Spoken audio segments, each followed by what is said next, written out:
হজরত বাগদাদি রহমতুল্লাহ আলাই একজন বড় মাপের একজন আল্লাহর ওলি ছিলেন।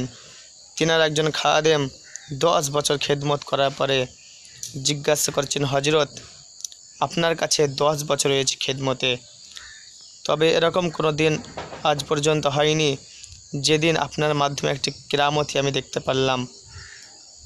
হজরত বাগদাদি রহমতুল্লাহ আলাই খাদেমকে ডাক দিয়ে বলছেন, হে খাদেম শোনো, এই 10 বছরে কোনো দিন আমার মাধ্যমে এরকম কোনো কাজ দেখেছো এরা সুন্নতের খেলাপ হয়েছে?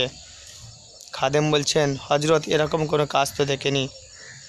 হজরত বাগদাদি রহমতুল্লাহ আলাই বললেন, হে আমার খাদেম শুনে রেখে দাও, এটাই তো সব থেকে বড় কারামতি। খাদেমের চোখ খুলে গেল, খাদেম তো অবাক হয়ে গেলেন। দেখুন 10 বছর একটানা সুন্নতের পাবন্দি, এটা একেবারেই অসম্ভব। আল্লাহু আকবার, তিনি কীরকমভাবে আল্লাহর ওলি ছিলেন একবার চিন্তা করুন। আমরা 10 দিন তো বিশ্বনবী সাল্লাল্লাহু আলাইহি সাল্লামের সুন্নতকে পুরোপুরি পাবন্দির সঙ্গে মানতে পারি না। আল্লাহু আকবার। হযরত মাওলানা জাকারিয়া রহমতুল্লাহ আলাই কিতাবের মধ্যে লিখেছেন, যদি বিশ্বনবী সাল্লাল্লাহু আলাইহি সাল্লাম এবং তিনার সাহাবে কিরামদের সুন্নত প্রচার প্রসারে যদি বিশ্ববাসীর কাছে লাঞ্ছিত অপমানিত হতে হয়, তবুও পিছিয়ে শোনা। মনে রাখবে, নবীজি সাল্লাল্লাহু আলাইহি সাল্লাম এবং তিনার সাহাবে কিরামদের সুন্নতের মধ্যেই সমস্ত কল্যাণ রয়েছে। আল্লাহ নবী সাল্লাল্লাহু আলাইহি সাল্লাম হাদিস পাকের মধ্যে বলেছেন, মান আহাব্বা সুন্নতি ফাকাদ আহাব্বানি ওয়া মান আহাব্বানি কানা মাই ফিল জান্নাহ আও কামা ক্বালা আলাইহিস সালাতু ওয়াস সালাম।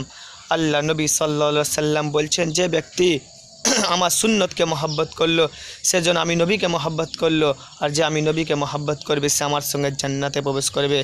আল্লাহ নবী সাল্লাল্লাহু আলাইহি সাল্লাম এক সময় তিনার সাহাবে কিরামদেরকে ডেকে বললেন, হে আমার সাহাবে কিরামেরা শোনো, খুব দ্রুত আমার উম্মতের মধ্যে 73টি দল হতে চলেছে। তার মধ্যে একটি দল জান্নাতে যাবে আর বাকি 72টি দল যাবে জাহান্নামে।